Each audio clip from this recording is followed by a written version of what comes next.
ಬಹುನಿರೀಕ್ಷಿತ ಸಿಗಂದೂರು ಸೇತುವೆ ಏಷ್ಯಾದ 2ನೇ ಅತಿ ಉದ್ದದ ಸೇತುವೆಯನ್ನ ಉದ್ಘಾಟನೆ ಮಾಡಲಾಯಿತು. ಅದು ಆ ಜಾಗದ 6 ದಶಕಗಳ ಕನಸಾಗಿತ್ತು. ಆದರೆ ರಾಜಕೀಯ ಜಟಾಪಟಿಗೂ ಕೂಡ ಸಿಗಂದೂರು ಸೇತುವೆ ಉದ್ಘಾಟನೆ ಅವಕಾಶ ಮಾಡಿಕೊಟ್ಟಿದೆ ಅನ್ನೋದು ಕೂಡ ನಿನ್ನೆ ಬಹಳ ಸ್ಪಷ್ಟವಾಗಿತ್ತು. ಆ ಹಿನ್ನೆಲೆಯಲ್ಲಿ ಮಾನ್ಯ ಮುಖ್ಯಮಂತ್ರಿಗಳು ಪ್ರಧಾನಿ ನರೇಂದ್ರ ಮೋದಿ ಅವರಿಗೆ ಪತ್ರ ಬರೆದಿದ್ದಾರೆ. ಕಾರ್ಯಕ್ರಮದಲ್ಲಿ ರಾಜ್ಯ ಸರ್ಕಾರವನ್ನ ಕಡೆಗಣಿಸಿಬಿಟ್ರು ಅನ್ನೋ ಆರೋಪ, ಪ್ರೋಟೋಕಾಲ್ ಪ್ರಕಾರ ನಡೆದುಕೊಂಡಿಲ್ಲ ಅಂತ ಮಾನ್ಯ ಮುಖ್ಯಮಂತ್ರಿಗಳು ಗರಂ ಆಗಿದ್ದಾರೆ. ಪತ್ರ ಬರೆದು ಅಸಮಾಧಾನವನ್ನ ವ್ಯಕ್ತಪಡಿಸಿದ್ದಾರೆ. ಕರ್ನಾಟಕದ ಮುಖ್ಯಮಂತ್ರಿ ಸಿದ್ದರಾಮಯ್ಯ ಮುಂದೆಲ್ಲ ಹಿಂಗಾಗದೇ ಇರೋ ನೋಡ್ಕೊಳ್ಳಿ ಅಂತ ಸಿದ್ದರಾಮಯ್ಯ ಹೇಳಿದ್ದಾರೆ. ರಾಜ್ಯ ಸರ್ಕಾರವನ್ನ, ರಾಜ್ಯದ ಜನಪ್ರತಿನಿಧಿಗಳನ್ನ, ಸಚಿವರುಗಳನ್ನ ಮೂಲೆಗುಂಪು ಮಾಡಿದ್ದಾರೆ. ನಾವು ಕೇಳಿದ್ವಿ ಡೇಟ್ ಚೇಂಜ್ ಮಾಡಿ ಅಂತ, 1 ತಿಂಗಳಲ್ಲೇ ಎಲ್ಲ ಮಾಡಿಬಿಟ್ರು. ಇಲ್ಲ ಕೇಂದ್ರದವರೇ ಒಪ್ಕೊಂಡ್ಬಿಟ್ರು. ರಾಜ್ಯದ ಬಿಜೆಪಿ ನಾಯಕರುಗಳ ತರಾತುರಿಗೆ ಇಲ್ಲಿ ಕಾರ್ಯಕ್ರಮ ಮಾಡ್ಕೋಬೇಕಾಯ್ತು. ಹಾಗಾಗಿ ನಾನು ಹೋಗಿಲ್ಲ, ನಮ್ಮವ್ರು ಯಾರು ಹೋಗಬೇಡಿ ಅಂತ ಹೇಳಿದ್ದೀನಿ ಅಂತ ಮಾನ್ಯ ಮುಖ್ಯಮಂತ್ರಿಗಳು ನಿನ್ನೆ ಮಾಧ್ಯಮಗಳಿಗೆ ಪ್ರತಿಕ್ರಿಯೆ ಕೊಟ್ಟರು. ಅದಾದ ಮೇಲೆ ಮಾನ್ಯ ಮುಖ್ಯಮಂತ್ರಿಗಳು ಪ್ರಧಾನಮಂತ್ರಿಗಳಿಗೆ ಪತ್ರ ಬರೆದಿದ್ದಾರೆ. ಇನ್ನೊಂದು ಕಾರ್ಯಕ್ರಮದ ಬಗ್ಗೆ ಅಸಮಾಧಾನ ಇದೆ, ಸರ್ಕಾರವನ್ನು ಕಡೆಗಣಿಸಿ ನೀವು ಈ ಕಾರ್ಯಕ್ರಮವನ್ನು ಮಾಡ್ತಾ ಇರೋದು ಸರಿಯಲ್ಲ, ಪ್ರೋಟೋಕಾಲ್ ಪ್ರಕಾರ ಆ ಕಾರ್ಯಕ್ರಮ ನಡೆದಿಲ್ಲ, ಹಾಗಾಗಿ ಅಟ್ ಎನಿ ಕಾಸ್ಟ್ ಮುಂದಿನ ಕಾರ್ಯಕ್ರಮಗಳಲ್ಲಿ ಸ್ವಲ್ಪ ಇದ್ರ ಬಗ್ಗೆ ಗಮನ ಹರಿಸಿ ಅಂತ ಮಾನ್ಯ ಮುಖ್ಯಮಂತ್ರಿಗಳು ಪತ್ರ ಬರೆದಿದ್ದಾರೆ. ಪತ್ರದ ಉದ್ದೇಶ ಮತ್ತೊಂದು ಏನೇ ಇದ್ರೂ ರಾಜಕೀಯ ಜಟಾಪಟಿಗೆ ಸಿಗಂದೂರು ಸೇತುವೆ ಎಡಮಾಡಿ ಕೊಟ್ಟಿದೆ ಅನ್ನೋ ಸ್ಪಷ್ಟ. ರೂಪೇಶ್ ಈ ಬಗ್ಗೆ ಮಾಹಿತಿ ಕೊಡ್ತಾರೆ, ನೇರ ಸಂಪರ್ಕದಲ್ಲಿ ಜಾಯ್ನ್ ಆಗಿದ್ದಾರೆ.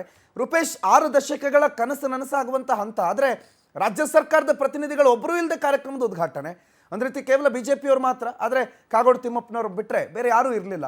ಈಗ ಮೋದಿಗೆ ಪತ್ರ ಬರೆದಿದ್ದಾರಂತೆ ಸಿದ್ದರಾಮಯ್ಯ, ಏನಿದೆ ಪತ್ರದಲ್ಲಿ ರೂಪೇಶ್?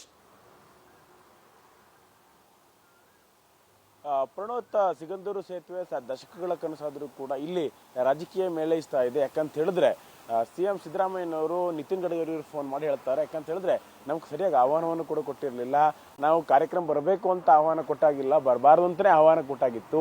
ಯಾಕಂತ ಹೇಳಿದ್ರೆ 3 ದಿನಗಳ ಮುಂಚೆ ಆಹ್ವಾನವನ್ನು ಕೊಡಲಾಗಿದೆ ಅಂತ ಹೇಳ್ತಾರೆ. ಆ ಸಂದರ್ಭದಲ್ಲಿ ನಿತಿನ್ ಗಡ್ಕರಿ ಹೌದು ತಪ್ಪಾಯ್ತು ಅಂತ ಒಪ್ಕೊಂಡಂತ ಕಾಣ್ತಾ ಇತ್ತು ಅಂತ CMಗೆ. ಆದರೆ ಅದಾದ ಬಳಿಕವಾಗಿ ಗಡ್ಕರಿ ಒಪ್ಕೊಂಡ್ರು ಡೇಟ್ ಬದಲಾವಣೆ ಮಾಡೋಣ ಆ ರೀತಿ ಚರ್ಚೆಗೆ. ಆದರೆ ರಾಜ್ಯದ ಬಿಜೆಪಿ ನಾಯಕರು ಇದಕ್ಕೆ ಅವಕಾಶ ಕೊಟ್ಟಿರಲಿಲ್ಲ, CM ಇಲ್ದೇನೂ ಕೂಡ ಮಾಡೋಣ ಅಂತಲೇ ಹೇಳಿದ್ರು. ಇದಕ್ಕೋಸ್ಕರ ಈ ರೀತಿ ಕಾರ್ಯಕ್ರಮ ಆಯೋಜನೆ ಮಾಡಲಾಗಿದೆ ಅಂತೇಳಿ CM ಸಿದ್ದರಾಮಯ್ಯ ಗಂಭೀರವಾದ ಆರೋಪವನ್ನು ಮಾಡಿದ್ದಾರೆ. ನಿನ್ನೆ ಉದ್ಘಾಟನೆ ಆಯಿತು, CM ಸಿದ್ದರಾಮಯ್ಯ ಖಡಕ್ ಸೂಚನೆ ಕೊಟ್ಟರು, ಯಾವ ಕಾಂಗ್ರೆಸ್ಸಿಗರು ಕೂಡ ಈ ಕಾರ್ಯಕ್ರಮಕ್ಕೆ ಹೋಗಬಾರ್ದು, ಸಚಿವರುಗಳು ಹೋಗಬಾರ್ದು, ಶಾಸಕರು ಹೋಗಬಾರ್ದು ಅಂತೇಳಿ. ಯಾಕಂತ ಹೇಳಿದ್ರೆ ನಿನ್ನೆ ಬೈಟ್ಗಳು ಕೊಟ್ಟುಗಳು ಇಲ್ಲಿ ಸತೀಶ್ ಜಾರಕಿಹೊಳಿ ಅವರು ಅದೇ ರೀತಿ ಬೇಲೂರಿಗೆ ಕೃಷ್ಣ ಹೋಗ್ತೇವೆ ಅಂತ ಹೇಳಿದ್ರು.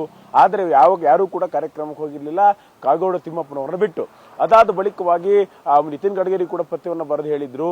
ಅದಾದ ಬಳಿಕ ಇಲ್ಲಿ CM ಸಿದ್ದರಾಮಯ್ಯನವರು ಪ್ರಧಾನಿ ನರೇಂದ್ರ ಮೋದಿಯವರು ಕೂಡ ಪತ್ರವನ್ನು ಬರೆದು ಒಂದಿಷ್ಟು ಪಾಠವನ್ನ ಮಾಡಿದ್ದಾರೆ. ಏನ್ ಪಾಠ ಮಾಡಿದ್ದಾರೆ ಅಂತ ಹೇಳಿದ್ರೆ CM ಸಿದ್ದರಾಮಯ್ಯ ಹೇಳ್ತಾರೆ, ಮೊದಲಾಗಿ ಮಾಜಿ CM ಹೆಸರು ಎಲ್ಲ ಹಾಕ್ಬೇಕು ಅಂದ್ರೆ CM ಅದೇ ರೀತಿ ಉಪಮುಖ್ಯಮಂತ್ರಿಗಳು ಸಚಿವರುಗಳು ಆದ್ಮೇಲೆ ಹಾಕ್ಬೇಕು. ಆದ್ರೆ ನೀವು ಮಾಜಿ CMಗಳ ಹೆಸರನ್ನೇ ಮೇಲೆ ಹಾಕಿದ್ರಿ, ಪ್ರೋಟೋಕಾಲ್ ಉಲ್ಲಂಘನೆ ಮಾಡಿದ್ರಿ. ಅದಾದ ಬಳಿಕ ಒಂದು ಕನ್ಸಲ್ಟ್ ಮಾಡ್ಬೇಕು, ರಾಜ್ಯ ಸರ್ಕಾರ ಕನ್ಸಲ್ಟ್ ಮಾಡಿ ಹೆಸರನ್ನ ಹಾಕ್ಬೇಕು, ಹೆಸರನ್ನ ಹಾಕಿದಿರಿ, ಆಮೇಲೆ ಕರೆದಿದ್ದೀರಿ. ಅದೇ ರೀತಿಯಾಗಿ CM ಅವರು 3 ದಿನಗಳ ಮುಂಚೆ ಕರೆದಿದ್ದೀರಿ. ನಾವು 3 ದಿನಗಳ ಮುಂಚೆ ಕರೆದ್ರು ಕೂಡ ಅದೇ ದಿನ ಹೇಳಿದ್ದೀನಿ ಇದು ಕಾರ್ಯಕ್ರಮ ಇದೆ, ಬರ್ಲಿಕ್ಕೆ ಆಗೋದಿಲ್ಲ ಅಂತೇಳಿ. ನೀವು ವಿಡಿಯೋ ಕಾನ್ಫರೆನ್ಸ್ ಮೂಲಕ ಆದ್ರೂ ಕೂಡ ಬರ್ಬೋದು ಅಂತೇಳಿ ಹೇಳ್ತೀರಿ. ಇದೆಲ್ಲವೂ ಕೂಡ ಕೇಂದ್ರ ಮತ್ತು ರಾಜ್ಯದ ನಡುವಿನ ತಿಕ್ಕಾಟವನ್ನು ಹೆಚ್ಚು ಮಾಡುತ್ತೆ. ಹೀಗಾಗಿ ಇನ್ನು ಮುಂದೆ ಈಗ ಆಗಿದ್ದಾಗೋಗಿದೆ, ಹೀಗಾಗಿ ಇನ್ನು ಮುಂದಾದ್ರೂ ಕೂಡ ನಿಮ್ಮ ಸಚಿವಾಲಯಗಳ ಸಚಿವರುಗಳಿಗೆ ಹೇಳಬೇಕು, ಇನ್ನು ಮುಂದೆ ರಾಜ್ಯದೊಂದಿಗೆ ಕಾರ್ಯಕ್ರಮ ಮಾಡಬೇಕಾದ್ರೆ ಎಲ್ಲಾ ಕನ್ಸಲ್ಟ್ ಅನ್ನು ಮಾಡಬೇಕು ಅಂತೇಳಿ ಪಾಠವನ್ನ CM ಸಿದ್ದರಾಮಯ್ಯ ಹೇಳಿದ್ದಾರೆ. ಇದು ತಂತ್ರಗಾರಿಕೆಯ ಒಂದು ಭಾಗ ಅಂತೇಳಿ ಹೇಳ್ಬಹುದು, ರಾಜಕೀಯದ ಇನ್ನೊಂದು ಭಾಗ ಅಂತೇಳಿ ಹೇಳ್ಬಹುದು. ಒಟ್ಟಾರೆಯಾಗಿ ಕೇಂದ್ರಕ್ಕೆ ಮುಜುಗರ ಮಾಡುವಂತ ಕೆಲಸವನ್ನ, ಪ್ರಧಾನಿಗೆ ಮುಜುಗರ ಮಾಡುವಂತ ಕೆಲಸವನ್ನ CM ಸಿದ್ದರಾಮಯ್ಯನವರು ಸೂಕ್ಷ್ಮವಾಗಿ ಮಾಡಿದ್ದಾರೆ ಇಲ್ಲಿ. Pranoth, okay, thank you Rupesh ಮಾಹಿತಿಗೆ.